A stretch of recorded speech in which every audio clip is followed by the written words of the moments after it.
కనిపించే దైవం సూర్యనారాయణుడు. సో రథసప్తమి గురించి కొన్ని డీటెయిల్స్. ఉదయం లేవగానే సూర్యుడికి నమస్కరిస్తాము. ఆ కాంతి కిరణాలే లేకుంటే అంతా అంధకారమే, అన్నీ అనర్థాలే. నేల తల్లి పచ్చగా ఉందంటే, జీవరాశులు అన్నీ మనుగడ నిరాటంకంగా సాగుతుంది అంటే అది సూర్యభగవానుడి దయవళ్లే. ఆ ప్రత్యక్ష దైవం జయంతి రథసప్తమి. వేదకాలం నుంచి సూర్యారాధన ఉంది. మాఘశుద్ధ సప్తమి సూర్యభగవానుడు పుట్టినరోజు. ఈరోజు చేసే సూర్యారాధన అనంత పుణ్యఫలాలను ఇస్తుంది. ఈరోజు అంతరిక్షంలో గ్రహ నక్షత్రాల అమరిక రథాన్ని పోలి ఉంటుంది. అందుకే ఈ రోజును రథసప్తమి అంటారు. 7 గుర్రాలు పూంచిన రథంపై తన గమనాన్ని సాగిస్తాడు సూర్యుడు. సూర్యుడి తల్లి అదితి, తండ్రి కశ్యప మహర్షి. అందుకే ఆయనకు ఆదిత్యుడు, కశ్యపాత్మజుడు అని పేర్లు ఉన్నాయి. వైవస్వత మన్వంతరం రథసప్తమి నాడే మొదలైందన్నది పురాణోక్తి. సూర్యుడికి వివస్వతుడు అనే మరో పేరు కూడా ఉంది. అంటే ఎన్నటికీ తన ప్రకాశాన్ని కోల్పోవడం అని అర్థం.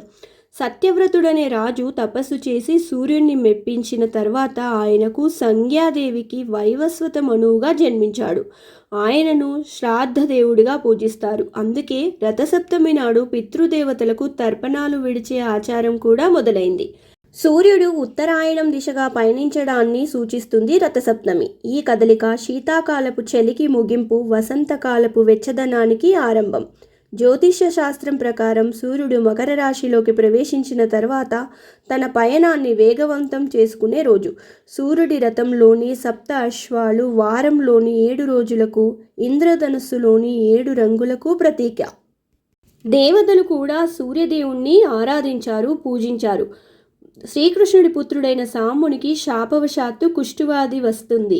అప్పుడు సాంబుడు రథసప్తమి నాడు సూర్యుడిని ఆరాధించి రోగ విముక్తుడయ్యాడు. అతడే కోనార్క్లో దేవాలయాన్ని నిర్మించి సూర్యారాధనకు శ్రీకారం చుట్టాడు. నంది అనుమతి లేకుండా పరమశివుణ్ణి దర్శించాలని ప్రయత్నించిన ఇంద్రుడికి దేహమంతా గాయాలయ్యాయి.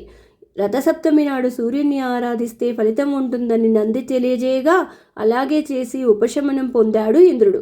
అరసవల్లిలో సూర్యదేవాలయాన్ని నిర్మించాడు. సూర్యుడు తన భక్తుడైన సత్రాజిత్తుకు శమంతకమణిని ప్రసాదించింది. ధర్మరాజు సూర్యుణ్ణి ఆరాధించి అక్షయపాత్ర పొందింది. యజ్ఞవల్క్య మహర్షి సూర్యుడి నుంచి వేదజ్ఞానాన్ని పొందింది రథసప్తమి పుణ్యదినాన్నే. ఇతర దేవుళ్ళని మనం దర్శించలేము.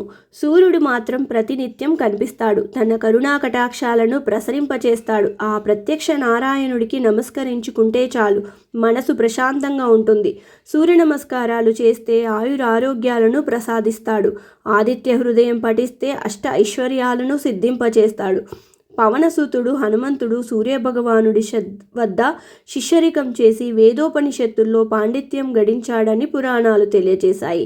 భాస్కరుడి ఘనత అంతటిది. అలాంటి సూర్యుణ్ణి రథసప్తమి పుణ్యదినాన పూజిస్తే తెలిసి తెలియక చేసిన పాపాలన్నీ హరిస్తాయన్నది ఆర్యోక్తి. పండగలన్నింటిలో శాస్త్రీయత ఇమిడి ఉంటుంది. రథసప్తమి కూడా అంతే. ఈరోజు వీలైతే నదిలో, అలా అవకాశం లేకుంటే ఇంట్లోనే తూర్పు దిశగా తిరిగి తల, భుజాలు, మోచేతులు, అరచేతుల్లో జిల్లేడు పత్రాలు ధరించాలి.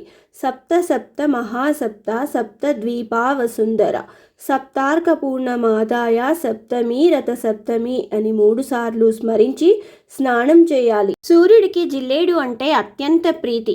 జిల్లేడును అర్క అంటారు. సూర్యుడి పేర్లలో ఇది ఒకటి.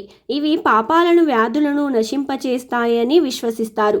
జిల్లేడు ఆకులు దొరకని ప్రాంతాల్లో రేగు ఆకులను ధరిస్తారు. ఇంకొన్ని ప్రాంతాల్లో 3 దళాలు కలిగిన చిక్కుడు ఆకులను ధరించి ప్రాతకాలే పరబ్రహ్మం మధ్యాహ్నం తు మహేశ్వరః సాయంకాలే స్వయం విష్ణుః అనే శ్లోకాన్ని పఠిస్తూ స్నానం చేస్తారు. జిల్లేడు, రేగు, చిక్కుడు పత్రాలకు రథసప్తమి ముందు రోజు నుంచి 3 రోజుల వరకు విశేష సూర్యశక్తి ఉంటుంది. అందుకే ఆ శక్తి మనకు ప్రాప్తించాలని ఈ విశిష్ట దినాన రథసప్తమి రోజు ఆ పత్రాలతో స్నానం చేయటం ఆచారం. ఇవి ప్రత్యక్ష దైవం సూర్యనారాయణుడి రథసప్తమి విశేషాలు. హరే కృష్ణ.